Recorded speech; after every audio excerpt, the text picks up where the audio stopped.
Welcome to the DNA Talks podcast, where we take on the mission of unlocking the code of your genetics. This season is all about you, upgrading your health, not just on the surface, but down to the root cause. Join us as your clinicians at the DNA company investigate your DNA and beyond. The intention of this podcast is to enhance your lifestyle by changing what is in your control. This does not substitute the medical advice given by your personal doctor, therapist, and other healthcare professionals. Bonjour all. My name is Krista. You know me as the Chief Science Officer here at the DNA Company. And today I have the lovely, delightful pleasure of speaking to Betty Murray. So I don't want to rob our audience of your own introduction. I'd love it if you could make it, because you're quite a woman of many talents and trades. And so I'd love if you could just offer our audience here today some insight into who you are. Okay, so I'm a clinical nutritionist and certified functional medicine practitioner through the Institute for Functional Medicine. And I'm also a Ph.D. researcher, and spent most of my Ph.D. research looking at women's hormone metabolism, the microbiome, and have been in this clinical space for 20 years. Yeah, which elates me to have this conversation with you today, because I think as we look at various clinical avenues, one of the more underspoken, underrepresented things that we look at is women's health, right? Because I think for the longest time, the mantra in medicine was, if a woman is having issues, let's give her the pill and pray to God. And so I'd love to understand how you got into that space and how you're starting to tease apart and really offer solutions and hearing people, but also offer solutions that are beyond kind of, here's this pill and good luck. Yeah, so I think most people that came into the functional medicine, alternative, integrative field, they themselves or somebody in their family got sick. They've used all their conventional tools, and then they found out that the toolbox was woefully inept. Yeah. And I actually had a business degree. I was in IT, had digestive problems as a kid that were episodic. Sure. And so to add a little complexity to this, I was also a raised Christian Scientist. So I'd never been to a doctor until I was 18. I know, that is a flip. That is a flip. So here's where it gets a little more interesting. My dad had his first heart attack at 42 when I was 6 years old while we were camping in New Jersey. So I had this really weird experience of watching the conventional medicine system, because we went to the hospital. He had, he went through quadruple bypass shortly after that in the 70s. Oh, Mom, too. And so I would participate in it, but I didn't see a doctor when I got sick. Yeah. And I was fascinated with it, because I kept saying, well, if we have the access to this intelligence, when are you supposed to use it, not use it? So I was, let's say I was too much of a question asking child. Yeah. So, or just enough. Just enough. My parents didn't really love it. Sure. But so my episodic digestive stuff was kind of like, I was a kid of the 70s. So unless you were like dying, they would just like brush it off and go on. Yeah. But when I got into college, it got a little more pronounced, and then a little bit older, and I got into IT, where I was working 80 to 100 hours a week. I was the first female hired into the company to answer to the CTO. So I worked with all men. I was the first female to hire another female, and I had to fight for that. And I got sick, and it went downhill really quick. And I ended up being diagnosed with colitis. Yeah. And so when I asked the doctor, hey, is there something I could do with my diet that would affect this digestive autoimmune condition? And when was this? Like time, Marcus? I was 28, 29. Yeah. Okay. So back at a time when asking a doctor about diet and nutrition, they're just going to kind of blank stare and say, it doesn't matter. Continue on. Yeah, continue on. No, he was an overweight, middle-aged man. And he barked this gigantic laugh in my face and said, it has nothing to do with nutrition. Yeah. So I, of course, had some choice words. And I just decided in my head, I was like, I'm going to go back and take some nutrition classes. And I'd already been doing yoga and other stuff. So I went back to take nutrition classes. And that's when it clicked. I was like, this is what I'm supposed to be doing. So I doubled down, went back, and got my master's while I still worked in corporate America. Went out and started working with patients. And then in 2006, I opened one of the first multi-specialty, multidisciplinary clinic in Dallas that was really designed to do the functional medicine model. Yeah. A lot of bravado. And, but interestingly, what I'm hearing is unfortunately a common story amongst women was I recognized this gap in healthcare. I wasn't being heard. I was not necessarily dismissed, right? The doctor was willing to see you, but couldn't hear it all, couldn't see it all. And so you fixed it for yourself. Yes. I mean, the statistics are pretty bad about gaslighting in medicine. Just Google that and you'll see it. It's just very common. And so, I think some people don't realize that up until the late 90s, women were intentionally excluded from studies. So most of the pre-existing medications and other things have never been studied on women. And yet we were prescribed as if we were mini men. Exactly. And so how I got involved in hormones, and I went back for a PhD at 48. Yeah. Everybody's like, why'd you do that? It's because I wanted to understand the research and I wanted to dive in. Yeah. That was because my 40s were so bad. Yeah. I just did not go through perimenopause well. And I had reached out to my functional medicine world, and there just was a lot of unanswered questions that didn't help me. So that's why I did it. It's not because that I wanted another $250,000 worth of debt and 5 more years in school. Yeah. No. I hear it. And I would also offer to, in general, I think there's this idea that as you age, you shouldn't be doing things like that. And I would offer your life experience and your wisdom to that point better informs that academic research. Oh, so just selfishly, personally, thank you for doing that, because I think there needs to be this shift in the way that we approach academics and offering healthcare to the world that includes people as they get older, because you come with experience and wisdom that others don't have. Yeah, so, certainly, because as I'm going to be 54 in a week. 54 and glorious, and I love it. That's 100%. Yeah. And, and I've really got a community of women going through menopause. I see this as the second season of life. Yeah. And statistically, women leave their biggest impact over 50. Martha Stewart, love her or hate her, she didn't start her business until 50, right? So this is the time that we actually have the energy, the money, the opportunity to do those things. So when women are challenged to try and figure that out or feel like it's too late, I'm like, nah, it's just right time, do it. Exactly. I hear you.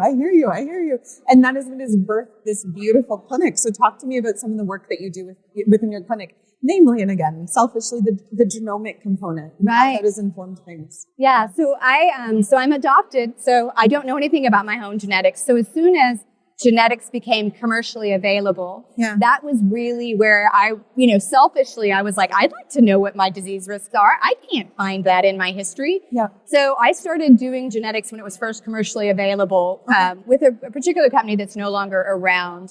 And, what I found was as more companies became more available, and we were using it within our clinic with our MDs and nurse practitioners, there was always this gap.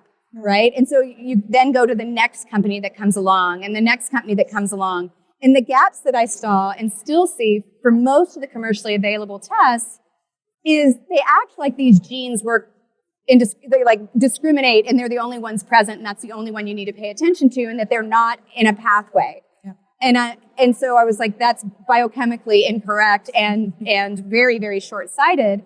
And so I found myself taking the genetic results from the labs and then taking different tests like organic acids and lab work and then laying them out and starting to build my own map of what these pathways were doing. Yeah. So when I came to the DNA company, I was like, oh, wow, this company thought through this and said, we're going to do pathway identification.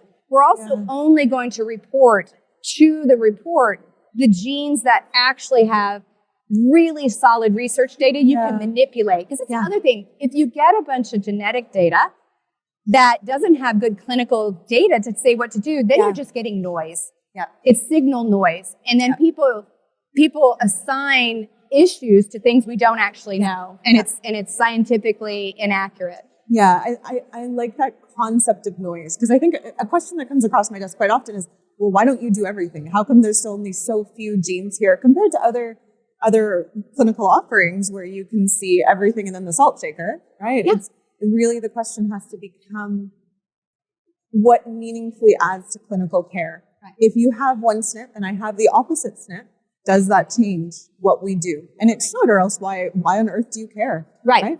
Yeah. Exactly. So I think there's too much noise in the industry in a lot of cases.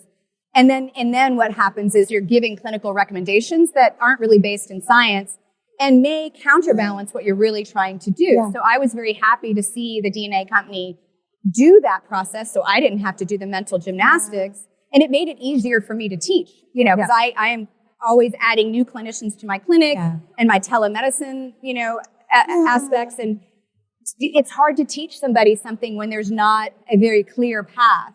I offer compassionate awareness to the fact that, like, as a clinician, there's so much development within science on a daily basis, and it's very difficult to keep up with it, right? Like, praise the AI gods that they're going to be helping us with this, but to jump into something as big as genetics and understand what to do with it, that's a very clinically intimidating space to get into because there's so much. And you feel like you're going back to school for a PhD, which isn't reasonable if you're trying to maintain a clinical practice. Right. And so to have intelligent sources that can discern down, here's what's important, keep up with that, keep up with the research. That's our job, right? Keeping up with the research. And then offering that in an accessible way that not only the clinician can understand it in terms, right? They're not going to look like an idiot of like talking to something they don't understand, but also talking through the application and the analogies and how do you talk to your patients about it, right? Because for patients too, it's a scary thing. There's still this association that genes are associated exclusively with disease. Right. And so demystifying that and saying, no, your genes can actually curate how your hormones flow through. And now that we know how to better support you with your hormonal pathways. Right. Yeah. Because people struggle with, you have the genes that are determinant, right? So if you carry cystic fibrosis and those kind of things, you have the risk profile genes like a BRCA gene. Yep. Then you have the genes that we're talking about here, which are the SNPs and the paragraph deletions and subtractions that inform the impact of your epigenetics, which is where you're really going to have the biggest bang for your buck with lifestyle, nutrition, and diet. Yep, absolutely. And coupled with a lot of the work that your clinic does, right? Because I think it's very short-sighted to assume you can do your genes and that you're this person that lives in a bubble and that's the only thing impacting it, right? Like there are very few bubble people in the world. I don't know if there's any bubble people in the world, but that further clinical intake and that awareness of how biome, for example, lifestyle, for example, all of that influences the expression and the joie de vivre that one can derive from their genome. Yes, absolutely. No, I agree. And I approach you so humbly and gratefully that you're within this space and offering it in particular to women where, I think of, I had a dear friend of mine who was recently diagnosed with endometriosis. And when you go through that, when they talk in particular with their doctor, the treatment for endometriosis has not changed since the 60s. How? Not surprising. That's not okay. And it's in part because we're only now caring about it, but also just because it's shocking. So thank you for the energy and effort that you're offering to this space. It's so important. Thank you. So needed. Thank you. Yeah. One of the things that I always found confusing, I wouldn't say confusing, frustrating, was, as a woman enters into menopause, their risk for, let's say, breast cancer, ovarian cancer, go up. Yep. Right? It was this concept that the hormones that are great for you when you're in your 20s and you're fertile, that there's this magical end date at 50 and now you're going to die from them, right? Yeah. Like you can't have them. Cardiovascular disease. Or cardiovascular, all those things. So all of a sudden, that estradiol is really dangerous. I was like, that defies logic because the natural progression is we wouldn't live very far past 50 and that we wouldn't be far past fertility, but the loss of those hormones does not equate to all of a sudden increased risk. And so what really drove me, that's why I sort of went back to school to dig through this, was what is that risk then? Yeah. Because we have the estrogen receptors and the progesterone receptors in HER2. Yep. So it must be something else. And that really is those hormone metabolism pathways. And we've uncovered a lot, but we have a long way to go because it's just not logical, right? If somebody tells you something that is not logical in science, math, physics, it's probably not right. It defies logic. which to an extent, it's funny, we talk about, science is like, oh, here's this one gene, let's explore it singularly. It's that reductionism that sits within science and this, almost this religification. I don't know if that's a word. It is a word now. This religification of science insofar as it is this set in stone thing and let us not touch it, let us not disturb it, let us not think about it. Right. And it's a beautiful new era, I think, of science and medicine that we're getting into. We're not only educating our patients, here are your hormone pathways, here's how to support them, but encouraging questions and encouraging that inquiry and encouraging them to say, this doesn't make sense. Help me make it sense, or let's investigate other. Yes, I agree. I agree. So true. I'm very grateful for the more educated practitioners in this space who are willing to jump into that mystery, but with a firm clinical background, firm clinical grounding. Yeah. I mean, I spent a significant portion of my PhD, obviously, in how do you create methodology that is sound, right? And so, science always gets down to that reductionist. Well, I only want to look at one variable because that way the math is easy. But I'm like, that's not how the human body works. We have to be able to become more sophisticated, and AI and machine learning and all those things are going to help us do that. Yes. Yeah. But until we can get over that dogma, the entire American and human population across the world is going to suffer, much like we are today. Yeah. Well, I'm grateful for the pioneers like yourself that are helping us shift that conversation. I know we're coming to a close of our time, but what I would love to do is invite you back at some point in time. I think we at the DNA Company are starting up a very nerdy stream specifically for the nerds and the clinicians out there. So I'd love at a different point in time to kind of jump deeper into the beautiful, the majesty of biochemistry and the majesty of how do we approach hormones from this larger systemic level, as opposed to this reduced thing of here, toss some estradiol on and you're good to go. Yes, I'd love to do that. Yeah. I'd love to. Wonderful. Betty, it's been such a pleasure. Thank you so very much. Thank you for having me. I love it. Au revoir.